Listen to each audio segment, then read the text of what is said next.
राधे राधे दोस्तों, आपका स्वागत है हमारे YouTube चैनल पर, जिसमें आपको एक ब्राह्मण के मुख से एकादशी की व्रत कथा श्रवण करने को मिलेगी। तो शुरू करते हैं व्रत कथा। आज निर्जला एकादशी है।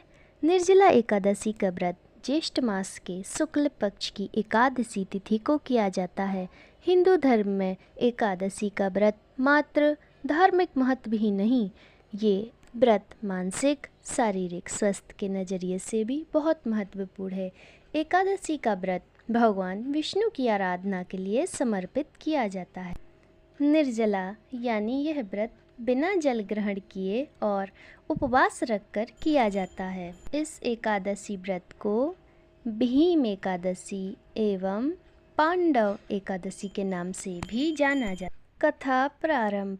जब वेद व्यास ने पांडवों को चारों पुरुषार्थ धर्म, अर्थ, काम और मोक्ष देने वाले एकादशी व्रत का संकल्प कराया था, तब युधिष्ठिर ने कहा, जनार्दन, ज्येष्ठ मास के शुक्ल पक्ष में जो एकादशी पड़ती हो, कृपया उसका वर्णन कीजिए। भगवान श्री कृष्ण ने कहा, हे राजन, इसका वर्णन परम धर्मात्मा व्यास जी करेंगे, क्योंकि ये संपूर्ण शास्त्रों के तत्वज्ञ और वेद वेदांगों के पारंगत विद्वान हैं। तब वेद व्यास जी कहने लगे, कृष्ण और शुक्ल पक्ष की एकादशी में अन्न खाना वर्जित है।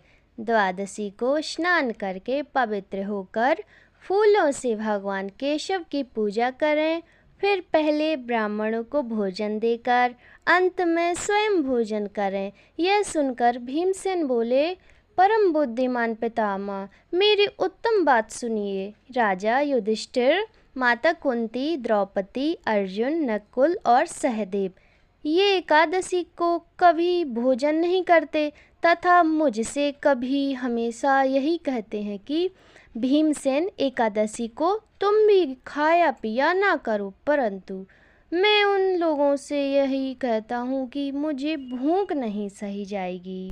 भीमसेन की बात सुनकर व्यास जी ने कहा, यदि तुम नरक को दूषित समझते हो और तुम्हें स्वर्गलोक की प्राप्ति अभिष्ट है, और तो दोनों पक्षों की एकादशियों के दिन भोजन नहीं करना चाहिए।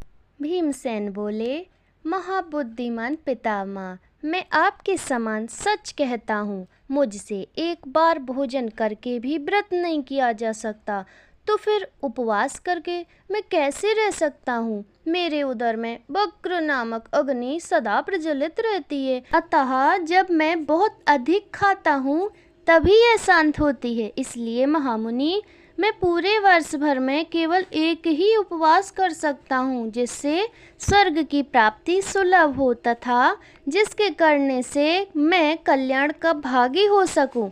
ऐसा कोई एक व्रत निश्चय करके बताइए, मैं उसका यथोचित रूप से पालन करूँगा। व्यास जी ने कहा, भीम, ज्येष्ठ मास में सूर्य वृष राशि पर हो या मिथुन राशि पर शुक्ल पक्ष में जो एकादशी हो, उसका यत्न पूर्वक निर्जल व्रत करो। केवल कुल्ला या आचमन करने के लिए मुख में जल डाल सकते हो, उसको छोड़कर किसी प्रकार का जल विद्वान पुरुष मुख में न डाले, अन्यथा व्रत भंग हो जाता है। इसलिए एकादशी को सूर्योदय से लेकर दूसरे दिन के सूर्योदय तक मनुष्य जल का त्याग करे तो यह व्रत पूर्ण होता है। इसके बाद द्वादशी को प्रभात काल में स्नान करके ब्राह्मणों को विधि पूर्वक जल और सुवर्ण का दान करें। इस प्रकार सब कार्य पूरा करके जितेंद्रिय पुरुष ब्राह्मणों के साथ भोजन करें। वर्ष भर जितनी एकादशियां होती हैं, उन सब का फल इस निर्जला एकादशी से मनुष्य प्राप्त कर लेता है।